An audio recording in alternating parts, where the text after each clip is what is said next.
The rain poured down against my apartment window, creating a symphony of taps and splashes that normally would have soothed me. Not tonight.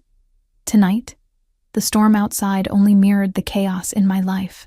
I curled up tighter on my worn couch, the springs digging into my back as I stared at my phone screen, the light illuminating my tear-stained face in the darkness. "Hey, babe. Emma has a fever again. We need another $400 for the doctor. I'm sorry, but I don't get paid until next week."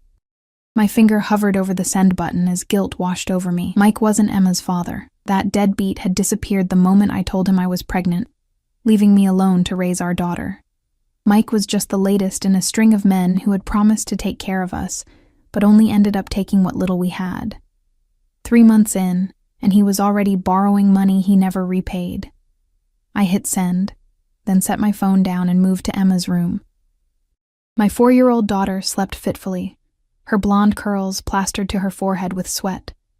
I placed my palm gently against her cheek, feeling the heat radiating from her small body. My heart constricted. I'd already given her the last of the children's Tylenol, and I couldn't afford more medicine until I got paid from my waitressing job at La Stella, an upscale Italian restaurant downtown. The sound of my phone vibrating pulled me away from Emma's bedside. I expected Mike's usual excuses about being broke himself, or promises to pay me back that would never materialize. Instead, I found a message from an unknown number. "Who is this?" I frowned, checking the number I'd sent the text to. My blood ran cold as I realized my mistake. In my exhausted state, I'd mistyped Mike's number by 1 digit. I quickly typed back, "I'm so sorry, wrong number." The 3 dots appeared immediately. "You need $400 for a doctor?" I hesitated. Something about the directness of the question made me uneasy. "Yes, but that's not your problem. Sorry to bother you. Address." It wasn't even a question, just a command. I stared at the screen, bewildered. Who was this person? Why would they want my address? Emma coughed from her room, a painful, racking sound that tore at my heart. Desperation clouded my judgment. "What do you mean?" "Your daughter needs a doctor. Give me your address." A shiver ran down my spine. This stranger knew I had a daughter. Had I mentioned Emma by name in my text? I scrolled up and saw that I had. Still, something felt off about this interaction. My maternal instinct screamed danger, but my desperation whispered hope. "I can't accept money from strangers," I replied. "Smart. But your daughter is sick." Another coughing fit from Emma's room made my decision for me. What choice did I have? I typed my address, then immediately regretted it. What was I thinking? I could have called my mother, though she lived 3 hours away, or my friend Jess, though she was struggling financially herself. The reality was, I had exhausted all my safety nets. This wrong number felt like the universe throwing me a lifeline, however suspicious. 20 minutes later, a knock at my door sent my heart racing. I peered through the peephole and saw a broad-shouldered man in a dark suit, his face obscured as he looked down at something in his hands. This was a mistake. I shouldn't open the door. But before I could decide what to do, Emma called out for me, her voice weak and frightened. "Just a minute, sweetheart," I called back. Then, against every instinct for self-preservation, I unlocked the door and opened it a crack, chain still in place. The man looked up, and I felt the air leave my lungs. Dark eyes assessed me coolly from a face that belonged on a magazine cover. Sharp cheekbones, strong jaw dusted with stubble, and full lips pressed into a serious line. He was younger than I expected, maybe early 30s, with an expensive haircut and a watch that probably cost more than 6 months of my rent. "Sophia Jenkins?" His voice was deep, with the barest hint of an accent I couldn't place. "Yes?" My own voice came out as a whisper. He held up a paper bag from a pharmacy and an envelope. "Medicine and money. Take it." I stared at him, suspicion warring with desperation. "Why would you do this? You don't know me." Something flickered across his face. Amusement, curiosity. "Let's just say I have a soft spot for single mothers." Behind him, I noticed a black SUV idling at the curb. Another suit-clad man behind the wheel. The rain had slowed to a drizzle, and the streetlight caught on the droplets in this stranger's dark hair. He looked dangerous in a way I couldn't articulate. Not threatening, exactly, but like a caged predator, power held carefully in check. Emma coughed again, and the man's eyes shifted toward the sound. "Your daughter needs medicine." I closed the door, unhooked the chain with trembling fingers, and opened it again. He handed me the bag and envelope without a word. "Thank you," I said, clutching them to my chest. "I'll pay you back, I promise." The corner of his mouth lifted slightly. "I know you will." He turned to leave, then paused. "What's her name?" "Your daughter." "Emma." He nodded once. "Take care of Emma, Sophia." The way he said my name sent a chill down my spine, like he was tasting it. Before I could respond, he was walking back to the SUV, his movements fluid and confident despite the rain-slicked sidewalk. I closed the door and locked it, then leaned against it, my heart pounding. Inside the pharmacy bag, I found children's fever reducer, cough medicine, and even a small stuffed bunny. The envelope contained 5 crisp $100 bills. Tears pricked my eyes as relief washed over me. It was only after I'd given Emma her medicine and watched her fall into a more peaceful sleep that I realized the stranger had known my full name, even though I had never given it to him. The next morning, Emma's fever had broken. She sat at our small kitchen table, coloring and chatting with her new stuffed bunny while I made pancakes, her favorite. The mysterious man from the night before felt like a fever dream, but the medicine on the counter and the money in my purse confirmed he had been real. My phone pinged with a message. The same unknown number from last night. "How is Emma feeling today?" My hands trembled slightly as I typed back. "Better, thank you." "The medicine helped. I can't tell you how grateful I am." "Good. You're working at La Stella tonight?" The pancake I was flipping fell to the floor as I read his words. How did he know where I worked? I hadn't mentioned it in our brief conversation. I stared at my phone, a cold feeling spreading through my chest. "How do you know that?" The 3 dots appeared, disappeared, then appeared again. "I make it my business to know things, Sophia." I should have been terrified. Any sane person would have been, but something in me, the part that had been struggling alone for too long, felt a strange relief at the thought that someone was watching over us, however unsettling the circumstances. "Yes, I work tonight. 4 to midnight. Your babysitter reliable?" I thought of Kendra, the teenager from 2 floors down who watched Emma when I worked nights. She was kind, but often on her phone instead of paying attention to my daughter. "She's all I can afford," I replied honestly. 3 dots again. "Not anymore. Check your email." I grabbed my laptop from the counter and opened my email. There was a new message from a company called Elite Childcare Services. It detailed a full-time nanny service, already paid for 3 months in advance. The nanny would arrive at 3:30 today, with impeccable references and background checks already completed. "I can't accept this," I typed quickly. "It's too much." "You can, and you will, for Emma." The mention of my daughter sent a wave of conflicted emotions through me. On one hand, this level of interest from a stranger was deeply unsettling. On the other, the thought of Emma having proper care while I worked filled me with relief so profound, it was almost painful. "Who are you?" I finally asked. "Someone who can help you. That's all you need to know for now." I bit my lip, staring at the message. "Thank you," I wrote back, because what else could I say? "You're welcome, Sophia. Enjoy your day with your daughter." And just like that, the conversation ended. I stood in my kitchen, phone in hand, wondering what kind of person had that kind of money and power, and why they'd chosen to focus it on me. The nanny arrived precisely at 3:30 that afternoon. Ms. Chen was a middle-aged woman with kind eyes and a no-nonsense attitude. She showed me her credentials: former preschool teacher, CPR certified, background check so thorough it made my head spin, and immediately connected with Emma, who was delighted by the educational toys Ms. Chen had brought with her. "The service said you're paid for 3 months?" I asked hesitantly as I prepared to leave for work.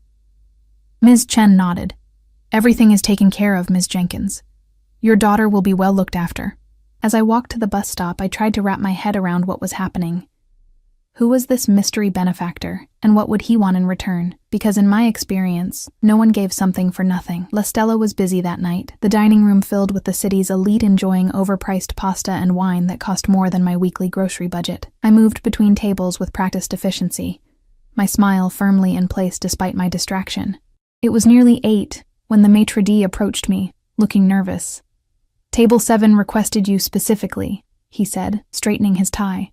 "It's Mr. Castellano." The name meant nothing to me, but the maitre d's anxiety was contagious. "Is there a problem?" No, he said quickly. He's an important client. Very important. Don't keep him waiting." I made my way to table 7, tucked away in a private corner of the restaurant. As I approached, I saw him, the man from last night, impeccably dressed in a charcoal suit that fit him like it had been poured onto his body. He was even more striking under the warm lighting of the restaurant than he had been in the dim hallway of my apartment building. Beside him sat another man, older and bulkier, with the watchful eyes of a bodyguard. The moment our eyes met, I knew this wasn't just some wealthy Good Samaritan. The deference of the staff, the private table, the silent bodyguard. I had accidentally texted someone powerful, someone dangerous.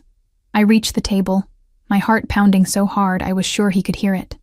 "Good evening," I managed, my voice steadier than I felt. "What can I get for you tonight?" His dark eyes never left mine. "Sophia," he said, my name like velvet in his mouth. "It's good to see you in person, properly, this time." I swallowed hard. "You know my name, but I don't know yours." A small smile played at the corner of his lips. "Dante Castellano." He gestured to the seat across from him. "Join me for a moment." It wasn't a request. The bodyguard stood, pulling out the chair for me. I glanced around nervously, but the maitre d' nodded emphatically from across the room. "Sit down," his expression said. "Whatever he wants, give it to him." I sank into the chair, my legs suddenly weak. Up close, Dante Castellano was even more intimidating. Not just because of his obvious power, but because of the intense focus he directed at me, like I was the only person in the entire restaurant. "How did you find me?" I asked, my voice barely above a whisper. He took a sip of his wine, a rich red that glimmered like blood under the restaurant's lights. "Finding people is what I do, among other things." A chill ran down my spine. "What other things?" His eyes held mine, and for a moment, I glimpsed something dark and vast behind them. "Business. Family matters." He set his glass down precisely. "How is Emma feeling?" The mention of my daughter from those lips made my maternal instincts flare. "She's better," I said cautiously. "Thank you for the medicine." "And Ms. Chen? Is she satisfactory?" I nodded, unable to look away from his intense gaze. "She's wonderful. But I don't understand why you're doing all this. What do you want from me?" Dante leaned forward slightly, and I caught the scent of his cologne, something expensive and subtle that made me think of dark woods and hidden places. "Let's just say your text message landed with someone who understands the importance of family, of protection." His eyes narrowed slightly. "Tell me about Emma's father." The abrupt change of subject caught me off guard. "There's nothing to tell. He left before she was born." "His name?" The question was soft but carried unmistakable command. "Why do you want to know?" Protective instinct made me hesitate. Though I wasn't sure who I was protecting, Emma's father certainly didn't deserve it. Dante's expression didn't change, but something in the air between us tightened. "Sophia," he said, my name a warning and a caress at once. "I don't ask questions twice." I looked down at the pristine white tablecloth. Jason Miller. But he's not in the picture. Hasn't been since I told him I was pregnant. "And this... Mike? The one you meant to text?" Heat rushed to my face, embarrassment, anger at myself for getting into this situation. "Just a guy I've been seeing. It's not serious." "No," Dante said, with such finality that my eyes snapped back to his. "It's not." The way Dante said those words, "it's not," left no room for argument, as if he were stating an immutable fact rather than making an assumption about my relationship. A flutter of indignation rose in my chest, but it was quickly smothered by the reality of my situation. This man, whoever he really was, had inserted himself into my life with surgical precision. "Mr. Castellano," I began, trying to reclaim some control. "I appreciate your help, but Dante," he interrupted, his voice softer now. "Call me Dante. Dante." I repeated, the name feeling foreign on my tongue. I'm grateful for what you've done for Emma and me. Truly. But I can't help feeling there's something you're not telling me. Why are you really interested in us? He studied me for a moment, then signaled to his bodyguard, who stepped away to give us more privacy. Your text message, he said. It reminded me of someone I couldn't help. A shadow crossed his face, so quickly I might have imagined it. But I can help you. There was something almost vulnerable in that admission, at odds with his commanding presence. Before I could press further, he continued. I'm hosting a charity gala tomorrow night. You'll attend with me. Again, not a request.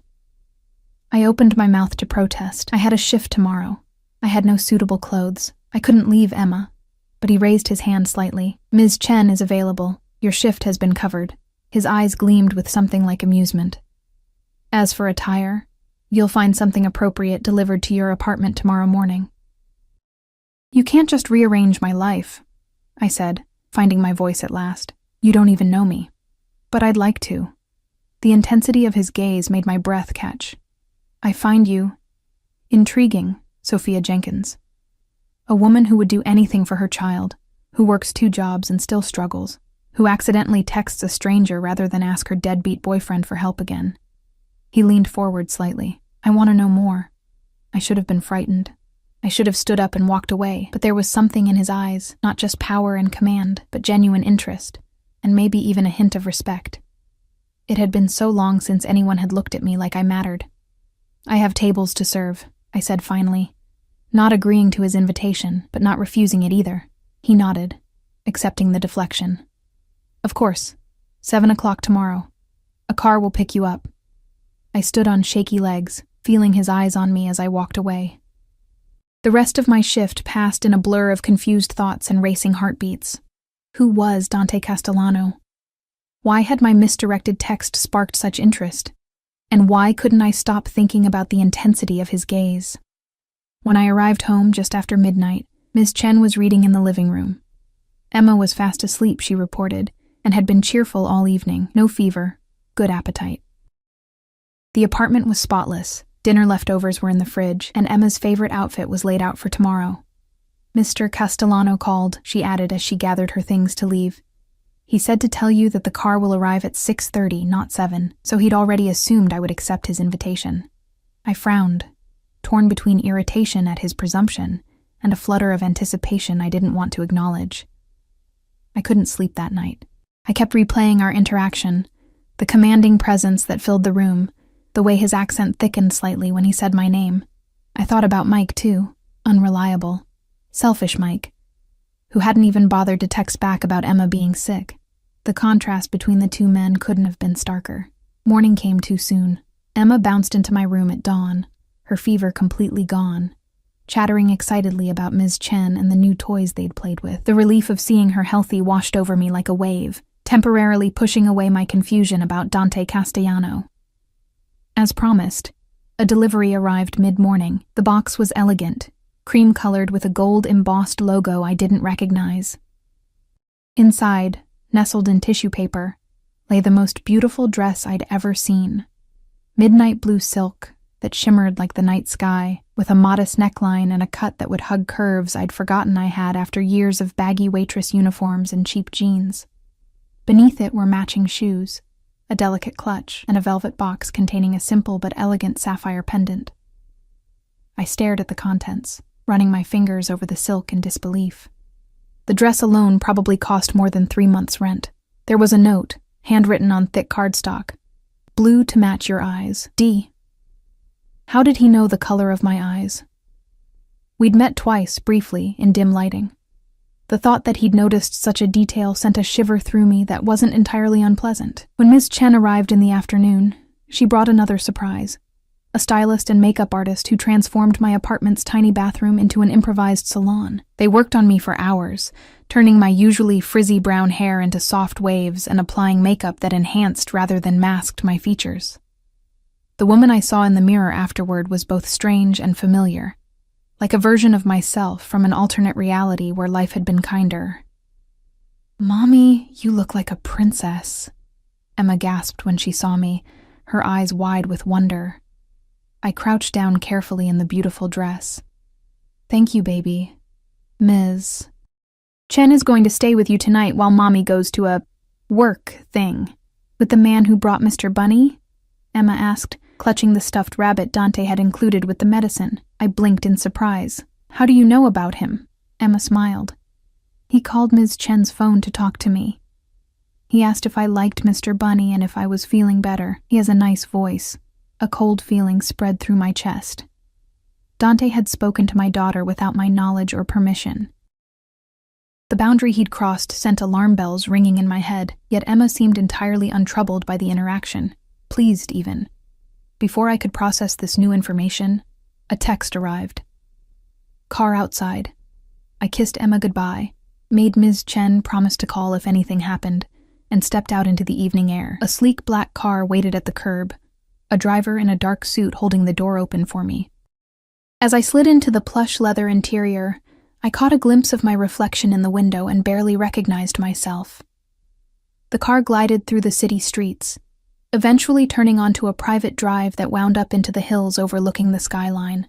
We passed through security gates and approached a sprawling mansion aglow with lights. My stomach tightened with nerves.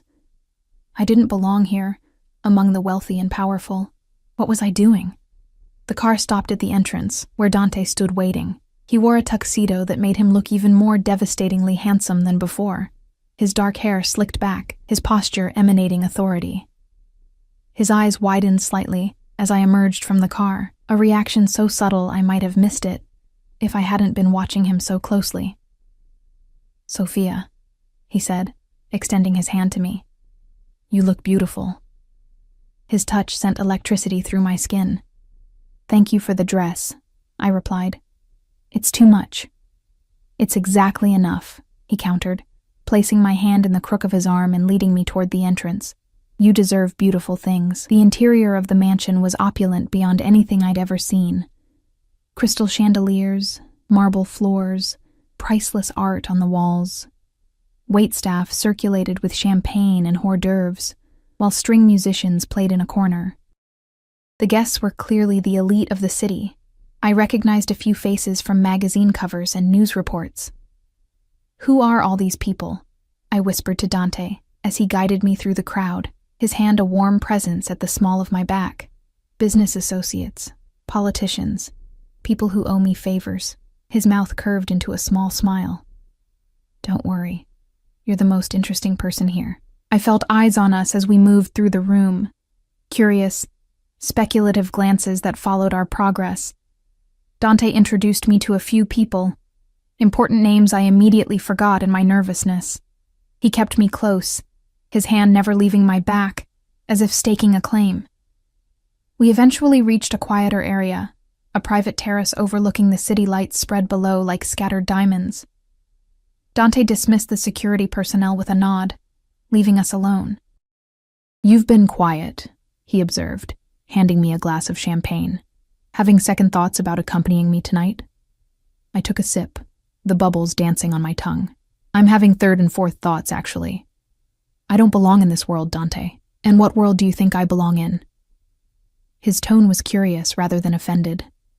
I gestured vaguely at the mansion, the party, the view, all of this. Power, money, influence. I hesitated, then added what I'd been suspecting since our meeting at the restaurant. The kind of world where people call you Mr. Castellano and look terrified when they do. He didn't deny it. Instead, he studied me with those penetrating eyes. "You're not afraid of me." It wasn't a question, but I answered anyway. "I probably should be, but you're not." He moved closer, close enough that I could feel the heat radiating from his body. "Why is that, Sophia?" I looked up at him, at the face that could have belonged to a fallen angel, beautiful and dangerous in equal measure. "Because you've been kind to Emma," I said honestly, "and because I think there's more to you than whatever it is that makes others afraid." Something flickered in his eyes. Surprise, perhaps, or appreciation for my candor. "You see me," he murmured, almost to himself. Before I could respond, a man in a dark suit approached, apologizing for the interruption. He whispered something in Dante's ear, too low for me to hear. Dante's expression hardened, the warmth I'd glimpsed moments ago vanishing behind a mask of cold authority. "Take care of it," he ordered, his voice like ice. "No witnesses." My blood ran cold at the words. The man nodded and disappeared as quickly as he'd come. Dante turned back to me, his expression softening slightly. But I took an involuntary step back, champagne sloshing in my glass. "No witnesses?" I repeated, my voice barely audible. "What does that mean?" Dante sighed, running a hand through his perfectly styled hair. "Business, Sophia. Nothing for you to concern yourself with." "It sounds like the kind of business that gets people hurt," I said, unable to keep the tremor from my voice. He moved toward me slowly, as if approaching a frightened animal. "There are many kinds of power in this world. Some require protection." "Protection," I echoed hollowly. "Is that what you call it? What would you call what I've done for you and Emma?" He countered, his eyes holding mine. "Is that not protection as well?" The comparison struck me like a physical blow. Was I accepting help from a man who ordered violence as casually as he ordered wine? What did that make me? "I should go," I whispered, setting down my glass with shaking hands. This was a mistake. "Sophia." He caught my wrist as I turned to leave, his grip firm but not painful. "Don't run from me." "Why not?" I challenged, finding courage in my growing fear. "What happens to people who run from Dante Castellano? No witnesses?" Pain flashed across his face, so raw and unexpected that it stopped me in my tracks. "I would never hurt you," he said, his voice rough with emotion. "Or Emma. Never." I wanted to believe him. God help me. Despite everything I'd just heard, I wanted to believe there was a line he wouldn't cross. "Then let me go," I said quietly. To my surprise, he released my wrist immediately. "The car will take you home whenever you're ready," he said, his composure returning. "But I hope you'll stay. There's more you should know." I hesitated, torn between the sensible urge to flee and the pull I felt toward this dangerous, complex man. What more could there possibly be? He glanced around to ensure we were truly alone, then stepped closer. "Jason Miller," he said, the name of Emma's father sounding strange in his mouth. "Did you know he's back in the city?" The world seemed to tilt beneath my feet. "What? How would you—" I stopped, remembering who I was talking to. Of course he would know. "Why do you care about Jason?" Dante's jaw tightened.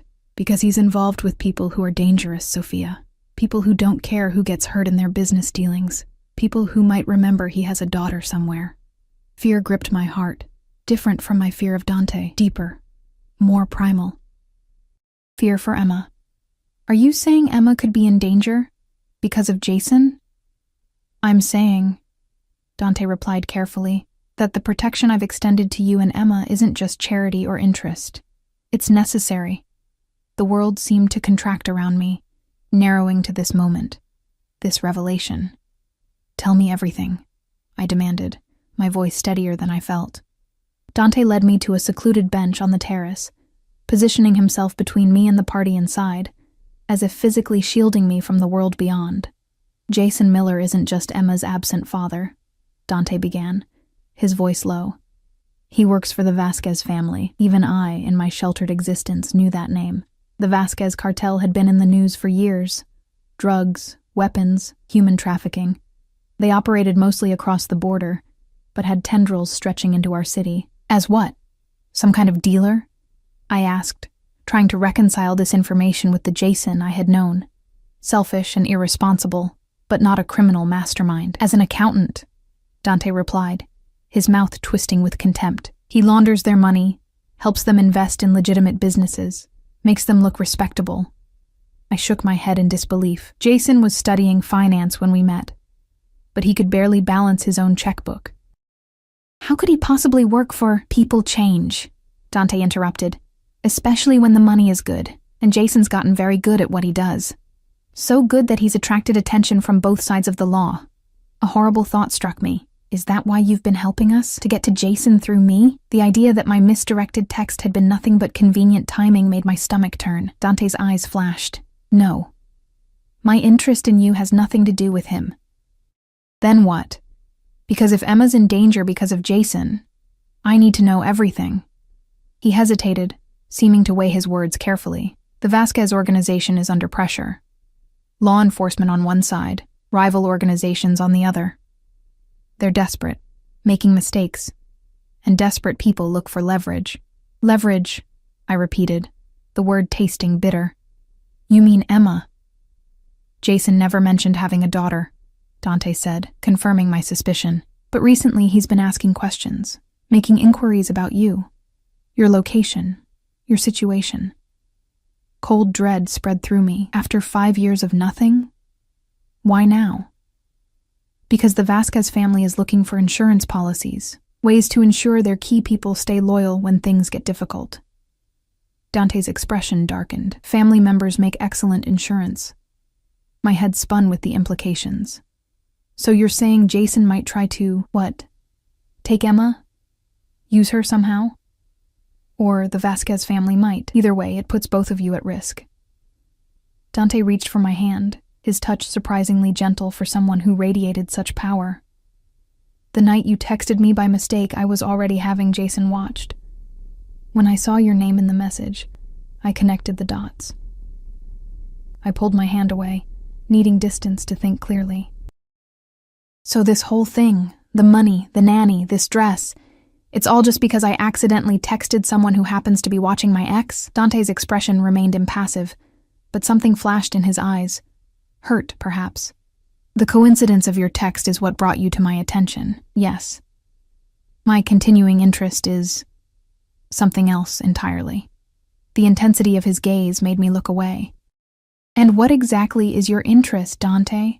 Because you still haven't told me who you really are, or why you'd be having Emma's father watched in the first place. He stood, buttoning his jacket in a gesture that seemed automatic.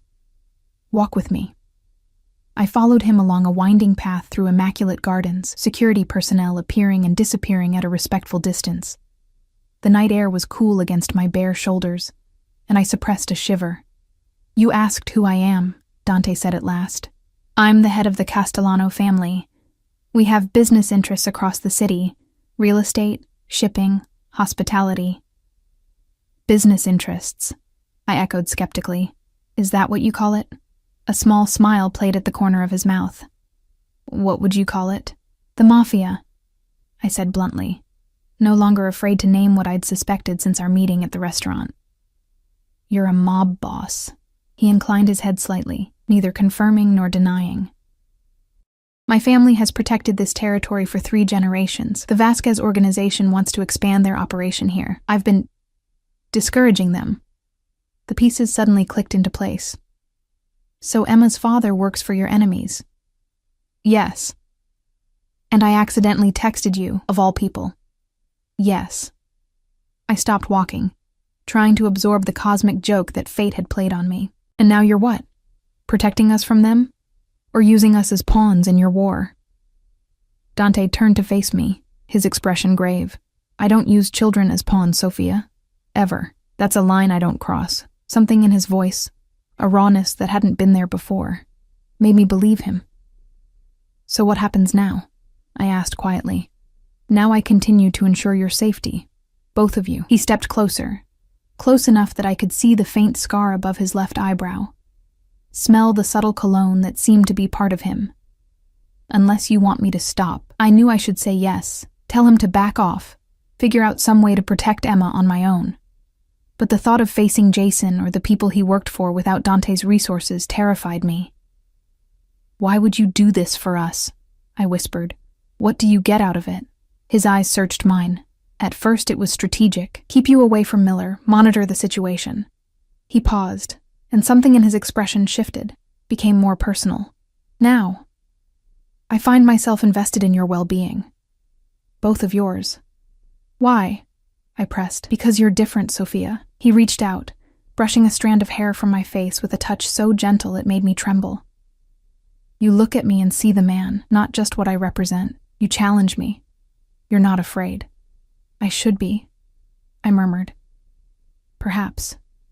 But your hand lingered near my face, and that interests me.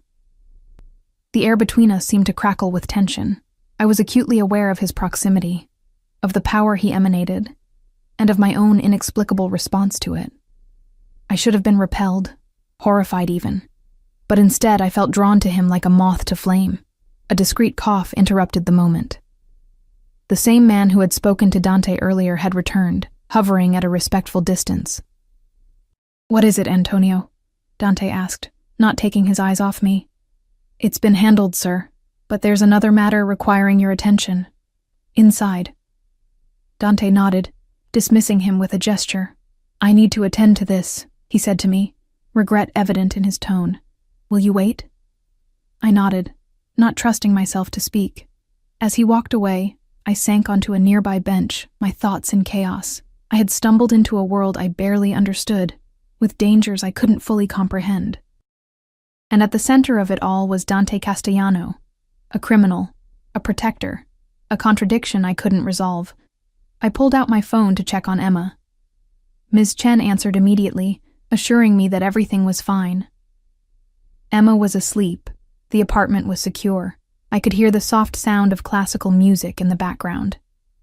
"Mr. Castellano has arranged for additional security in your building," Ms. Chen added, her voice matter of fact. "Very discreet. You won't notice them unless there's a problem." Of course he had. Dante seemed to think of everything. I thanked her and ended the call, staring at my phone screen. There was a text from Mike that I hadn't noticed earlier. "Sorry, babe. Tight on cash right now. Maybe next week?" I stared at the message, feeling nothing but a dull contempt. Mike had no idea about the world I'd stumbled into, the dangers surrounding Emma, or the protection we'd gained. He was irrelevant now, a reminder of a life that already felt distant. I deleted his message and blocked his number. When Dante returned some 20 minutes later, he seemed different, tenser, more guarded. "I apologize for the interruption," he said formally. "Is everything all right?" I asked. He glanced at me, seemingly surprised by my concern. "It will be," he replied after a moment. "Business complications. The kind that require no witnesses?" I couldn't help asking. Dante's expression hardened slightly. "You disapprove of my methods. I disapprove of violence," I corrected. "Especially if it's happening because of me." "Not because of you," he assured me. "This is an ongoing negotiation with the Vasquez organization. They're being persuaded to pursue opportunities elsewhere." I hugged myself against the night chill. "And if they don't? If they come after Emma?" Dante's eyes flashed with something dangerous. "They won't get near her, or you." He slipped off his jacket and placed it around my shoulders in a gesture that felt strangely intimate. "I protect what's mine, Sophia."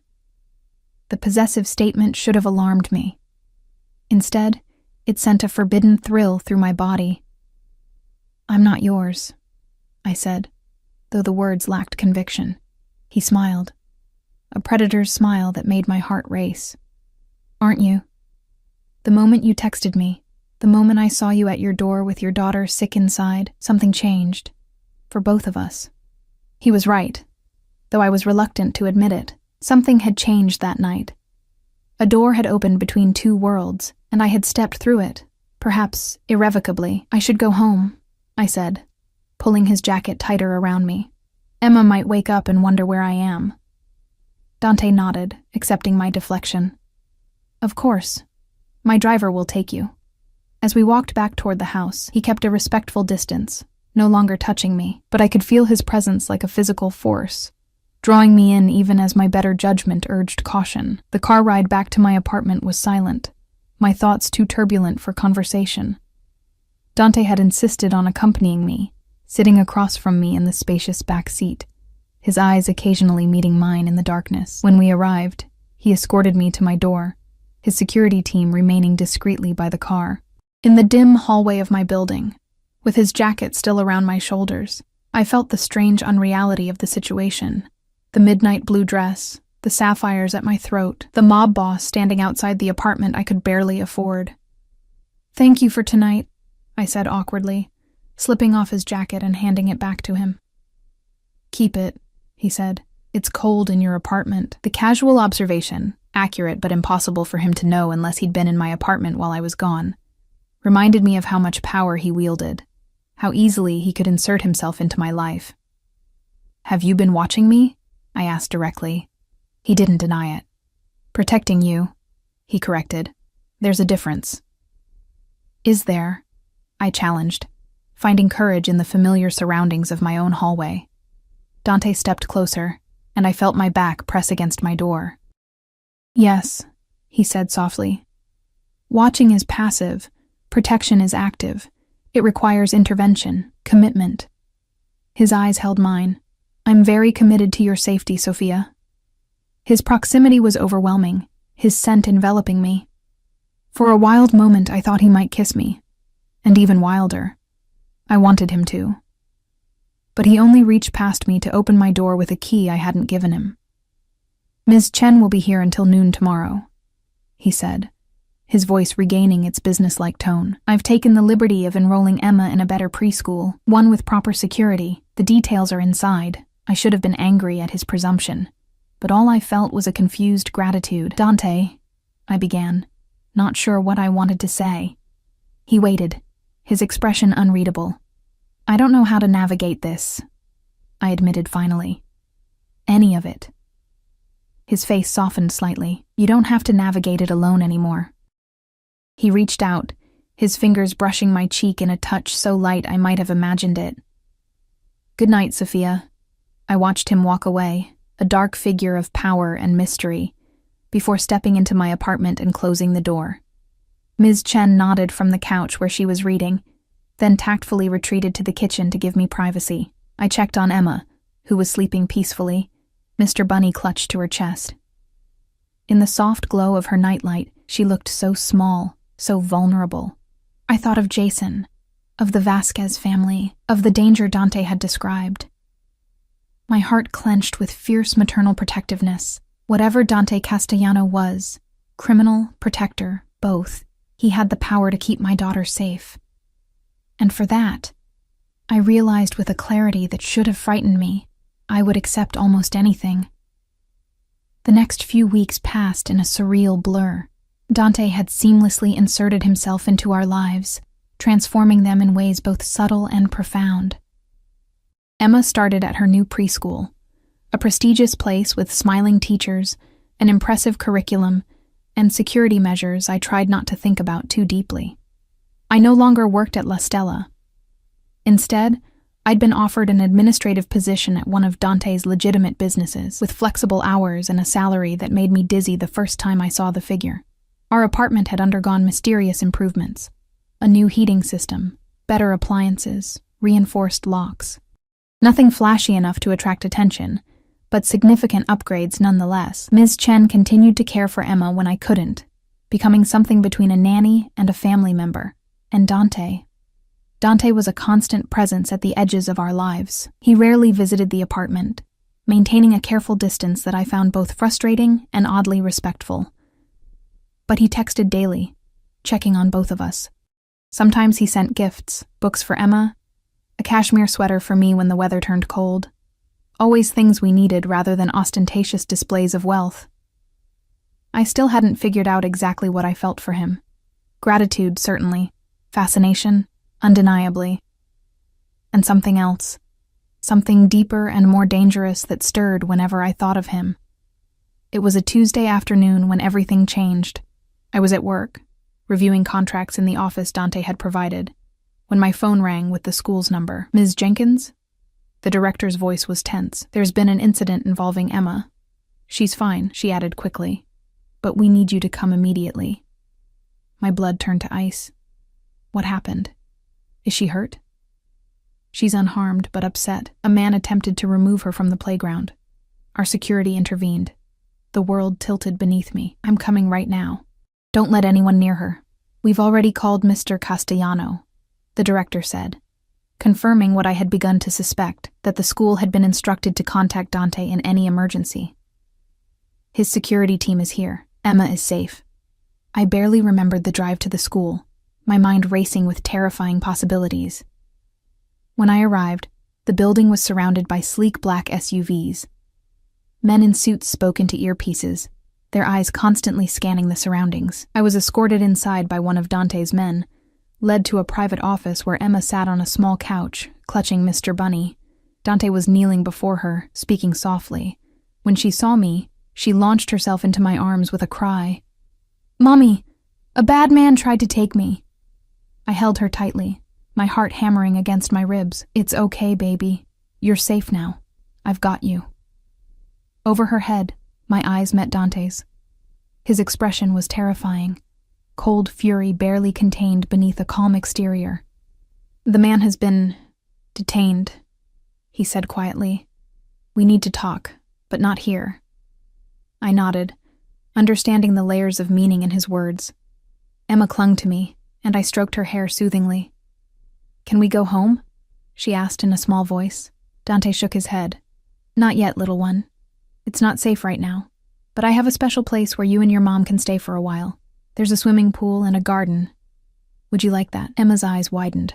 She looked at me for confirmation, and I nodded, though I had no idea what Dante was proposing. "Okay," she said cautiously. "Good girl," Dante said, his voice gentler than I'd ever heard it. "Now, Ms. Chen is waiting outside. She has a surprise for you while your mom and I talk for a minute." Emma hesitated, then slid from my lap when Ms. Chen appeared at the door with what looked like a new stuffed animal. Once she was out of earshot, I turned to Dante. "What happened?" I demanded. "Who tried to take her?" Dante's jaw tightened. "One of Vasquez's men. He posed as a maintenance worker." Fear and anger surged through me. "I thought you said they wouldn't get near her. You promised she'd be safe." "And she is," he replied, his voice hard. "My people stopped him before he could get within 10 feet of her. The security measures worked, Sophia." I pressed my hands to my face, trying to steady my breathing. What if they try again? What if next time your people aren't fast enough? There won't be a next time. The cold certainty in his voice sent a shiver down my spine. "But you can't stay at your apartment. Not anymore. It's too exposed." I dropped my hands, facing him squarely. "Where then?" "You mentioned a place with a pool. My home," Dante said simply. "It's secure, private. No one gets in or out without my knowledge." The implications of what he was suggesting washed over me. Moving into Dante Castellano's home meant crossing a line I had been carefully avoiding for weeks. "Dante," I began hesitantly, "I appreciate everything you've done for us. But living in your house, people will talk. They'll assume." "Let them assume," he interrupted, stepping closer. "Sophia, someone tried to take your daughter today. Does it really matter what people think?" Put that way, it didn't. Nothing mattered except keeping Emma safe. "How long?" I asked. "Until the threat is neutralized." His eyes met mine, dark and uncompromising. "I won't lie to you. That could take time." "And what exactly does neutralized mean in your world, Dante?" I asked, though I already knew. He didn't flinch from the question. "It means ensuring the Vasquez organization understands the consequences of targeting what's under my protection. It means making Jason Miller regret the day he mentioned he had a daughter." His voice dropped lower. "It means whatever is necessary to keep you and Emma safe." The ruthlessness in his tone should have frightened me. Instead, it awakened something primal in my chest, the fierce, protective instinct of a mother whose child had been threatened. "Do it," I said, surprised by the hardness in my own voice. "Whatever it takes." Something flashed in Dante's eyes. Approval, perhaps, or recognition. He nodded once, then took my hand. His touch was warm, solid, grounding me when everything else felt chaotic. "Pack a bag when we get to your apartment," he instructed. "Just essentials. Everything else can be replaced." Within hours, Emma and I were installed in Dante's mansion, the same one where the charity gala had been held. Though it felt different now, less like a showplace and more like the fortress it truly was. Emma, resilient as only children can be, quickly forgot her fear in the excitement of exploring our new temporary home. The swimming pool turned out to be an indoor pool with mosaic tiles and gentle waterfall features. The garden was acres of manicured ground surrounded by walls and state-of-the-art security. Dante gave us adjoining rooms in the east wing, spacious, elegant, but not overwhelming. Emma's room had been hastily but thoughtfully prepared. with toys, books, and a canopied bed that made her squeal with delight. "It's like a princess castle, Mommy," she exclaimed, bouncing on the plush mattress. I smiled at her enthusiasm, relieved she wasn't traumatized by the day's events. "Yes, it is. But remember, it's just for a little while." "Because of the bad man?" she asked, her expression suddenly serious. I sat beside her, choosing my words carefully. "Yes, baby. There are some bad people who might want to hurt us. So we're staying here where it's safe until they're gone."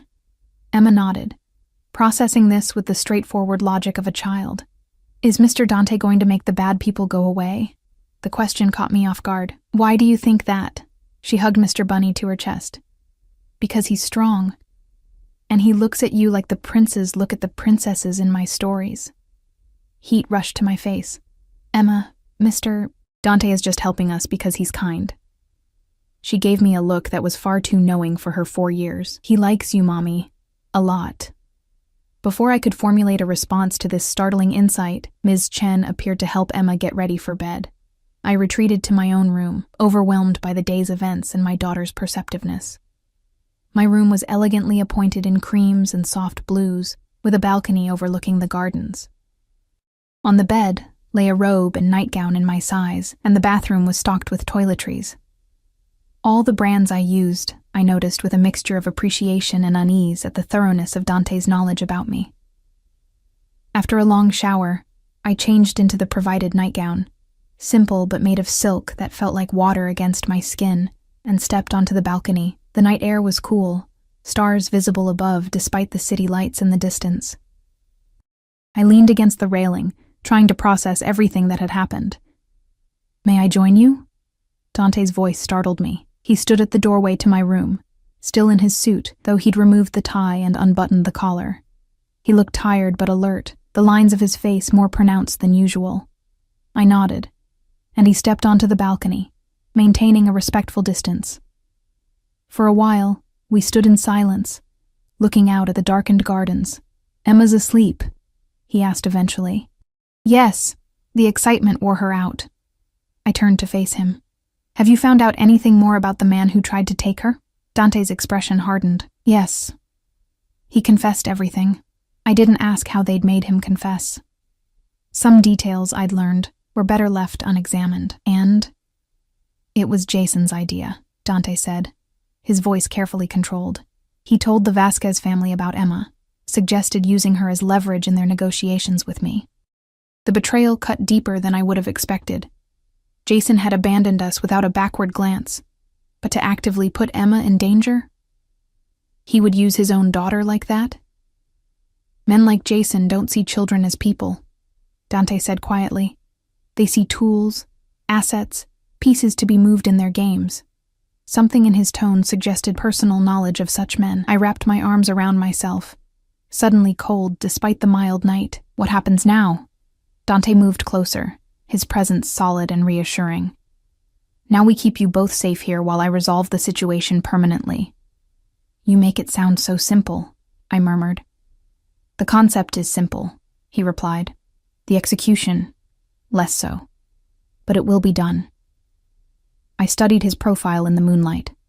The strong jaw, the straight nose, the intensity that never seemed to leave him. "Why are you doing all this, Dante?" The truth this time. He turned to face me, his eyes searching mine. "From the first moment I saw you. Exhausted, worried about your daughter, but still standing tall. Something in me recognized something in you." His voice softened. Strength, resilience, a willingness to do whatever necessary for those you love. He stepped closer. "Those are qualities I understand. Qualities I respect." "Is that all it is? Respect?" I challenged, my heart racing as the distance between us narrowed. "No," he admitted, reaching out to brush a strand of hair from my face. "It's much more than that." The touch of his fingers against my skin sent electricity through me. "This is complicated," I whispered. "You're complicated." A ghost of a smile touched his lips. "Yes. I barely know you," I continued, even as I leaned slightly into his touch. "The parts I do know should terrify me." "Do they?" he asked, his hand now cupping my cheek. I closed my eyes briefly, acknowledging the truth. No. They should, but they don't. When I opened my eyes again, Dante was looking at me with an intensity that took my breath away. From the moment you accidentally texted me, Sophia, you became mine to protect. Now. He paused, his thumb tracing my lower lip. Now I want you to be mine in every way. The possessiveness in his words should have offended me, but instead, it awakened something primal and long dormant. In Dante's world, possession meant protection, devotion, absolute commitment. After years of men who had taken without giving, who had made promises they never intended to keep, there was something intoxicating about his straightforward claim. And if I don't want to be possessed? I asked, testing him even as my body betrayed my true feelings by leaning closer. Then I'll continue to protect you and Emma, he said without hesitation. Nothing changes that, ever. The sincerity in his voice broke something loose inside me, the last of my resistance, perhaps. I reached up, touching his face as he was touching mine. And if I do? His eyes darkened, and in one fluid movement he pulled me against him. Then I'll never let you go, he whispered against my lips before claiming them with his own. The kiss was unlike anything I had ever experienced, passionate but controlled, as if Dante was holding himself in check even as he claimed my mouth with his. His hands remained gentle on my face, though I could feel the tension in his body, the power he kept carefully restrained. When we finally broke apart, we were both breathing heavily, the air between us charged with electricity. "Stay with me tonight," he murmured, his forehead resting against mine, "just to sleep. I need to know you're safe." The vulnerability in his request surprised me. This wasn't the demand of a possessive man, but the plea of someone who genuinely feared for my safety. I nodded, unable to deny the comfort his presence offered after the terror of the day. He led me back inside, closing the balcony doors and drawing the curtains with a carefulness that spoke of security concerns rather than privacy. When we lay down on the massive bed, he pulled me against his chest, one arm wrapped protectively around my waist. I could feel his heartbeat, strong and steady against my back. "Sleep," he whispered, pressing a kiss to my hair. "I'll be here." Exhaustion claimed me quickly, the emotional toll of the day pulling me into a deep sleep despite the unfamiliar surroundings and the man beside me. For the first time in years, I felt completely safe. I woke to sunlight filtering through the curtains and the sound of Emma's laughter from somewhere in the house. Dante was gone, but a handwritten note lay on his pillow. "Had to handle some business. Antonio is outside your door. Emma is with Miss Chen in the kitchen. Join us for breakfast when you're ready. D."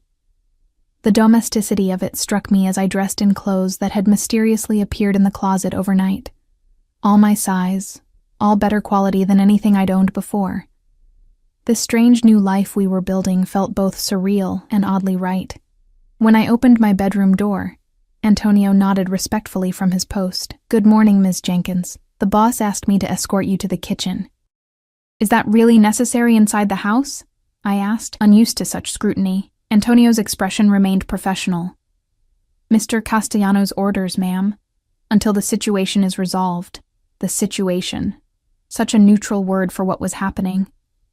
I nodded and followed him through the winding corridors of the mansion. We passed several more security personnel, all with the same vigilant eyes and subtle earpieces. The kitchen was unexpectedly warm and inviting. A large open space with gleaming counters and sunlight streaming through windows that overlooked a herb garden. Emma sat at a central island, happily eating pancakes shaped like animals while chatting with Ms. Chen. And there, at the stove with his sleeves rolled up, stood Dante Castellano, making what appeared to be an omelet. The domestic scene was so at odds with everything I knew about him that I stopped in the doorway, momentarily speechless. Dante looked up, his eyes warming when they met mine. "Good morning," he said, with a smile that transformed his usually serious face. "Coffee?" "Please," I managed, taking a seat next to Emma, who immediately launched into an excited description of her bedroom and the toys she'd discovered this morning. Dante moved around the kitchen with unexpected grace, placing a perfect omelet in front of me along with a steaming mug of coffee prepared exactly how I liked it. The normalcy of it all was disconcerting. A family breakfast with the most dangerous man in the city. "Did you sleep well?" he asked. his voice casual, though his eyes held a deeper question. Better than I have in years, I admitted quietly. Something flickered across his face. Satisfaction, perhaps, or relief. He nodded once, then turned to Emma. And what about you, little one? Did you like your princess bed? Emma nodded enthusiastically. It's the best bed ever. Can we stay here forever, Mr. Dante? An awkward silence fell. Dante's eyes met mine over Emma's head, carefully neutral, waiting for me to respond. We'll see, sweetie, I said gently. For now, we're just visiting until the bad people are gone. About that, Dante said, his tone shifting to something more businesslike. He glanced at Ms. Chen, who immediately understood. Emma, would you like to see the fish pond in the garden? She asked. I think I saw some very colorful koi there yesterday. Once they had left, Dante sat across from me, his expression grave. We've located Jason, he said without preamble. He's being held at a Vasquez property outside the city. I set down my coffee cup carefully. Held? I thought he was working with them. He was, Dante confirmed. But it seems his plan to use Emma backfired when my security stopped their man. The Vasquez family doesn't tolerate failure. A cold feeling spread through my chest. Despite everything, despite what Jason had tried to do to our daughter, he was still Emma's father. Are they going to kill him? Dante studied me, his expression unreadable. They might. Unless someone intervenes, I stared at him. Realization dawning. You could intervene. You could save him. I could, he agreed, his voice neutral. The question is, should I? The question hung between us, heavy with implications. What was I asking for? Mercy for a man who had abandoned his child, then tried to kidnap her? Or closure for a little girl who might someday want to know her father, however unworthy he was? Not for him, I said finally. For Emma. She might have questions someday that only he can answer. Dante nodded, accepting my reasoning without judgment. I'll bring him in. After that, you decide what happens to him. The power he was handing me should have been terrifying, but in that moment it felt right. This was about Emma, about our future. I should have a say in how it unfolded. Thank you, I said simply. He reached across the table, taking my hand in his. There's more we need to discuss. The Vasquez situation has become complicated. They're making a major push into the city, and I need to deal with it decisively. What does that mean for us? I asked, sensing the gravity behind his words. It means I'll be away for a few days, he said, his thumb tracing circles on my palm. The house is secure. You and Emma will be safe here with Antonio and the security team. Fear clutched at my heart. Is it dangerous, what you're doing? A shadow of a smile touched his lips. Everything I do is dangerous, Sophia. Don't joke about this, I said, tightening my grip on his hand. Emma needs you. I hesitated, then added softly. I need you. Something flashed in his eyes, surprise, followed by a warmth that transformed his entire face. You have me, he said, raising my hand to his lips. More than you know. The next 3 days were among the most anxious of my life. Dante left that afternoon after a private conversation with his security team that left them all looking grim and determined. I tried to maintain a sense of normalcy for Emma, exploring the mansion's many rooms, swimming in the indoor pool, reading in the extensive library. But always, at the back of my mind, was the fear that Dante might not return. It was strange how quickly he had become essential to me, not just for protection or security, but for himself, his quiet strength, his unexpected gentleness with Emma, the way he looked at me as if I were something precious rather than broken. On the third night, I was reading in the library, unable to sleep, when Antonio appeared at the door. His usual stoic expression had given way to something like relief. Mr. Castellano has returned, ma'am. He's asking for you in his study. I hurried through the halls, heart pounding. When I entered the study, a masculine space of dark wood and leather, Dante was standing at the window, his back to the door. He turned as I entered, and I gasped at the bruise on his cheekbone, the cut above his eye. You're hurt, I said, crossing to him immediately. He caught my hands as I reached for his face. It's nothing. Superficial. I searched his eyes, looking beyond the injuries to what lay beneath. Is it over? Yes, he said simply. The Vasquez family has agreed to leave the city and cease all operations here. Permanently. The finality in his voice told me not to ask how this agreement had been reached. Some details of Dante's world would always remain in shadow, and perhaps that was for the best. And Jason? I asked. Dante's expression hardened slightly. He's being held securely, as promised. His fate is yours to decide. I took a deep breath, having thought about this constantly in his absence. I want him gone, far away from Emma, from us, but alive. Not for his sake, but because someday Emma might want answers. And because I don't want that kind of blood on our hands. Dante nodded, seemingly unsurprised by my decision. He'll be persuaded to accept a new identity, a new life far from here. He won't contact you again. Thank you, I said, meaning it. Then, unable to contain myself any longer, I stepped into his arms, careful of his injuries. I was worried about you. His arms closed around me, strong and secure. I told you I'd come back to you. Promise me you always will, I whispered against his chest, hearing the steady beat of his heart. He pulled back slightly, lifting my chin with his finger so our eyes met. Always, he vowed. The word holding all the weight of an oath. Then he kissed me. A kiss that spoke of homecoming and promise, and possibilities I had never dared imagine. Weeks passed, then months. Emma and I never returned to our old apartment. Instead, the mansion became our home, gradually warming with our presence. Emma's drawings on the refrigerator, my books scattered in the library, family dinners in the kitchen, rather than the formal dining room. Dante's men remained a constant presence, but they faded into the background of our lives, a security blanket rather than an intrusion. I continued working for Dante's legitimate businesses, discovering a talent for organization and management that earned me respect beyond just being the boss's woman. Emma thrived in her new school, making friends and showing an aptitude for music that Dante immediately nurtured with the finest piano teacher in the city. As for Dante and me, our relationship deepened with each passing day. He was still the powerful, dangerous man I had first met. I occasionally overheard conversations that reminded me of exactly who and what he was. But with us, he showed a different side. Playful with Emma, passionate and tender with me, fiercely protective of the family we were building. It was a crisp fall evening, almost a year since my misdirected text, when Dante took me for a walk through the garden. The leaves were turning golden and crimson, the air carrying the first hint of winter. Emma was inside having her piano lesson, the sweet notes of a simple melody floating through the open windows. I've been thinking, Dante said, his hand warm around mine, about the future. Oh? I looked up at him, at the face I had come to love despite, or perhaps because of, all its complexities. He stopped beside the koi pond, turning to face me fully. My world is dangerous, Sophia. I've tried to keep that separate from you and Emma, but there's always risk. A flutter of anxiety passed through me. Are we in danger again?